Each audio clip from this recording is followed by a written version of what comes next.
Panji Gumilang ke Gedung Sate hari ini. Ia diminta mengkonfirmasi 8 temuan dari tim investigasi.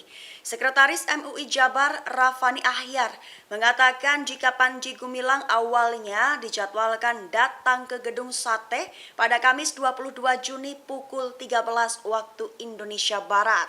Namun karena suatu hal, Panji Gumilang akhirnya akan mendatangi Gedung Sate setelah Jumatan hari ini. Senada dengan Rafani, Kepala Badan Kesatuan Bangsa dan Politik Provinsi Jawa Barat, Iip Hidayat, membenarkan soal adanya pemanggilan tersebut. Iip menyampaikan ada 8 fakta awal yang akan tim gabungan konfirmasi langsung kepada Panji Gumilang. Kedelapan fakta atau pernyataan kontroversial tersebut antara lain praktik sholat Idul Fitri 1444 Hijriah yang dipandang tak lazim. Al-Zaitun menganut mazhab Ahmad Soekarno, menyatakan Al-Quran merupakan karangan Nabi Muhammad.